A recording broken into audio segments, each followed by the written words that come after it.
ದೇಶಗಳ ಕೆಲವರು ಹೀಗೆ ಪ್ರತಿಪಾದನೆ ಮಾಡುತ್ತಾರೆ.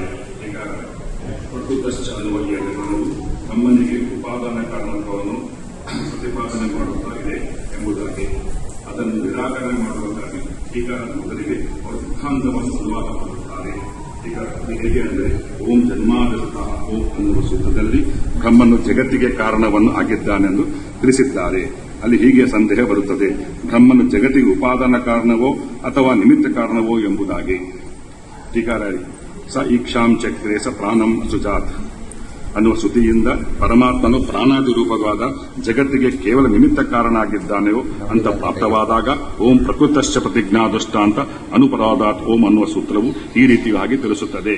ಟೀಕಾರಾಯರು ಇಲ್ಲಿ ಪ್ರಕೃತಿ ಶಬ್ದಕ್ಕೆ ಉಪಾದಾನ ಅಂತ ಅರ್ಥ.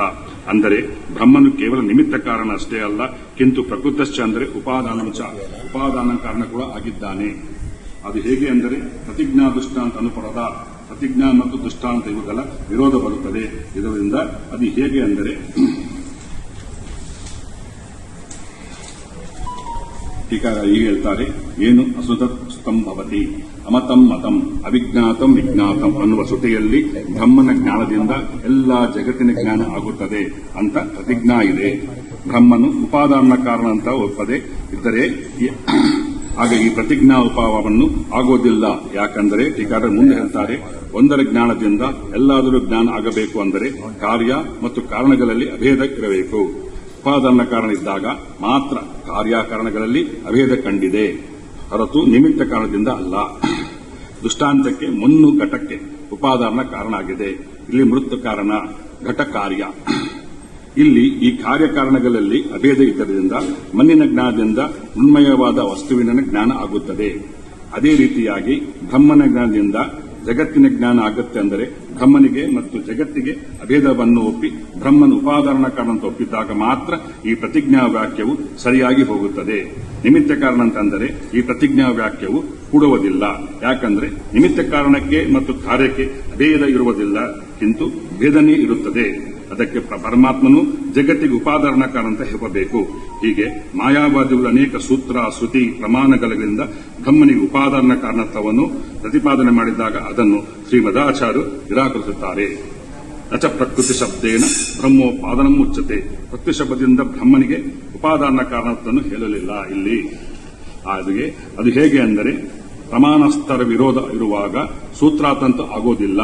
ಪ್ರಕೃತಿ ನೀವೇ ಹೇಳುವ ಬ್ರಹ್ಮನಿಗೆ ಉಪಾದಾನ ಕಾರಣವನ್ನು ಸ್ಮೃತಿಗಳ ವಿರೋಧ ಬರುತ್ತದೆ. ಅದರಿಂದ ಪ್ರಮಾಣಾಸ್ತರ ವಿರೋಧ ಬರುವುದರಿಂದ ಇದು ಸೂತ್ರಾರ್ಥ ಅಂತೂ ಆಗೋದಿಲ್ಲ. ಟೀಕಾರರು ಮುಂದೆ ಹಿಂಗೆ ಹೇಳ್ತಾರೆ, ಅದು ಹೇಗೆ ಅಂದರೆ ಉಪಾದಾನ ಕಾರಣ ಅಂದರೆ ಪರಿಣಾಮ ಕಾರಣ ಅಂತ. ಪರಿಣಾಮ ಅಂದರೆ ಸ್ವರೂಪಾಂತ ಉತ್ಪತ್ತಿ, ರೂಪ, ವಾದ, ವಿಕಾರ ಅಂತ ಅರ್ಥ. ಅಂದರೆ ಯಾವುದಕ್ಕೆ ವಿಕಾರವು ಆಗುತ್ತೆಯೋ ಅದು ವಿಕಾರ ಕಾರಣ ಆಗುತ್ತದೆ, ಅಂದರೆ ಪರಿಣಾಮ ಕಾರಣ ಆಗುತ್ತದೆ.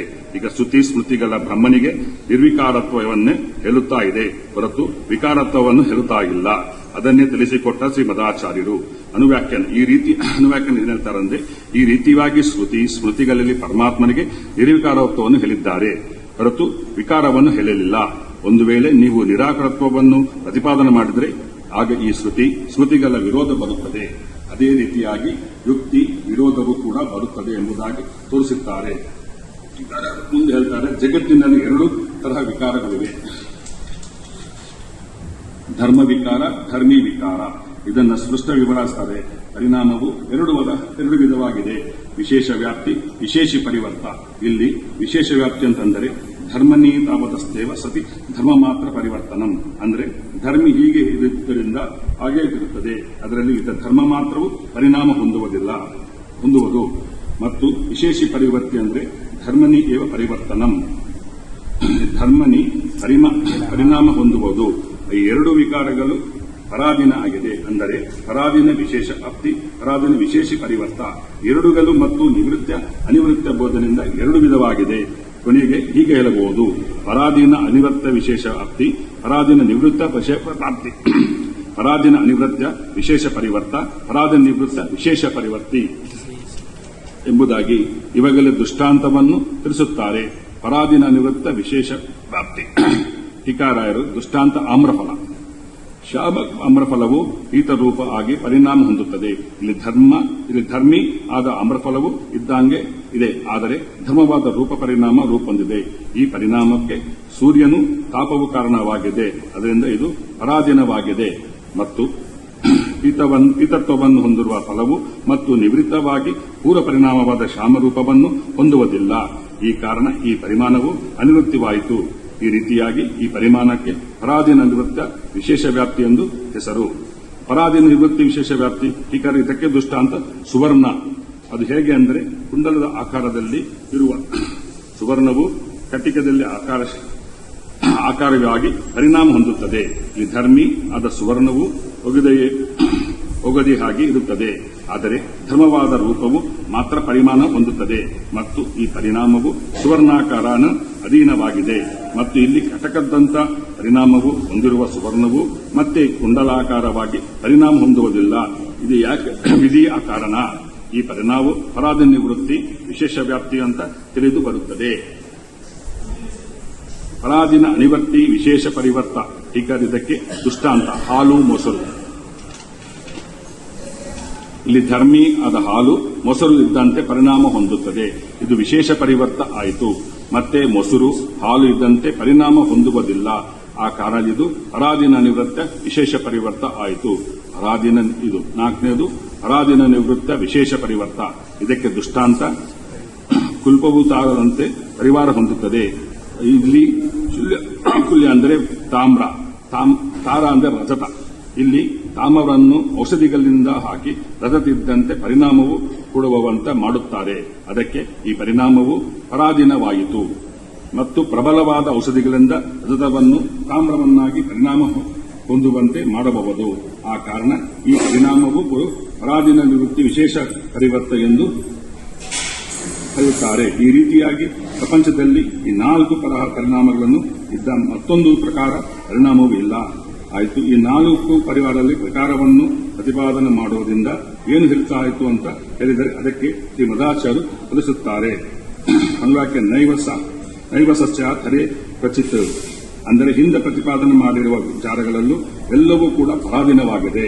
ಒಂದು ವೇಳೆ ಪರಾಧೀನವಾಗಿದೆ ಅಂತ ಒಪ್ಪದೆ ಇದ್ದರೆ ಆಗುವ ಪರಿಣಾಮವು ಯಾವಾಗೂ ಆಗಲಿ ಅಂತನ್ನುವ ಅತಿಪ್ರಸಂಗವು ಬರುತ್ತದೆ.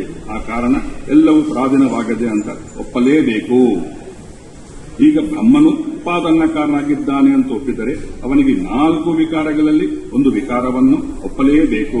ಆದರೆ ಅದು ಉಪಪನ್ನವಾಗುವುದಿಲ್ಲ. ಯಾಕಂದ್ರೆ ಪರಮಾತ್ಮನು ಪರಾಧೀನನಾಗಲಿಲ್ಲ, ನೀವು ಕೂಡ ಬ್ರಹ್ಮನ ಪರಾಧೀನೆ ಆಗಿದ್ದಾನೆ ಅಂತ ಒಪ್ಪುವುದಿಲ್ಲ. ಆ ಕಾರಣ ಪರಮಾತ್ಮನಿಗೆ ವಿಕಾರವನ್ನು ಹೇಳಲು ಬರುವುದಿಲ್ಲ, ಅವನು ಅವಿಕಾರ ಆಗಿದ್ದಾನೆ. ಆ ಕಾರಣವನ್ನು ಉಪಾದಾನಕನಾಗೋದಕ್ಕೆ ಸಾಧ್ಯನೇ ಇಲ್ಲ. ಮತ್ತು ಹಾಗಾದ್ರೆ ಮತ್ತಿಷ್ಟು ಅವರು ಪೂರ್ವ ಹೇಳ್ತಾರೆ, ಏನಿದು ನೀವೆಲ್ಲ ಉಪಾದಾನ ಹೇಳಿಬಿಟ್ರಿ, ಪರಿಧಾನ ಆಗೇತಾ ಅಂತ ಹೇಳಿದ ಮೇಲಕ್ಕೆ ಇಷ್ಟು ಮಾಡಿ ಪ್ರಕೃತಿ ಅಂದ್ರೆ ಏನೊಂದು ಹೇಳಿಕ್ ಹೋಗಿಲ್ಲ. ಈಗ ಹೇಳ್ತಾರೆ, ಅದಕ್ಕೆ ಉತ್ತರ ಮುಂದೆ ತಿಳಿಸುತ್ತಾರೆ. ಪರಮಾತ್ಮನು ಎಲ್ಲಾ ಶಬ್ದಗಳಿಂದ ವಾಚನಾಗಿದ್ದಾನೆ ಅಂತ ಹೇಳುತ್ತಾ ಇಲ್ಲಿ ಪ್ರಕೃತಿ ಅಂತವನ್ನು ಸ್ತ್ರೀಲಿಂಗ ಶಬ್ದದಿಂದಲೂ ಕೂಡ ವಾಚ್ಯನಾಗಿದ್ದಾನೆ ಅಂತ ತಿಳಿಸುತ್ತಾ ಇದ್ದಾರೆ.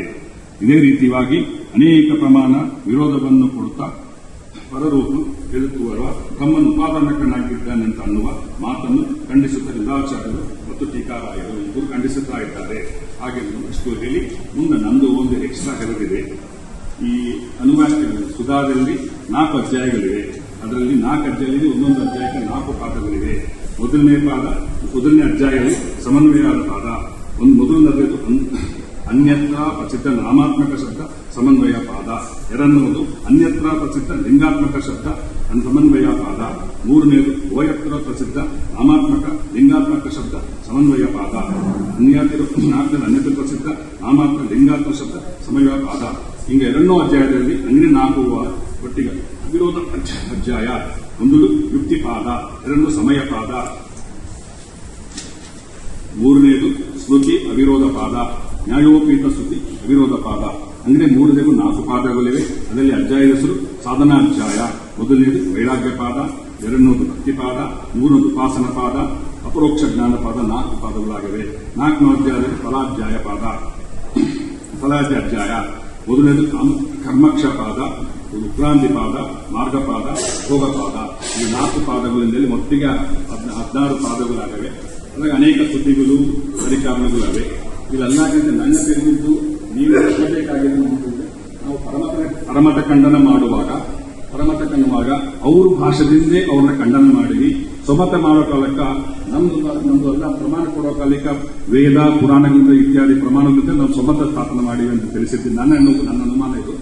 ಅದು ಪಂಡಿತರು ನಂಗೆ ಜ್ಞಾನ ಕೊಡಬೇಕೆಂದು ಆಶಿಸ್ತಾ ಇದ್ದೀನಿ.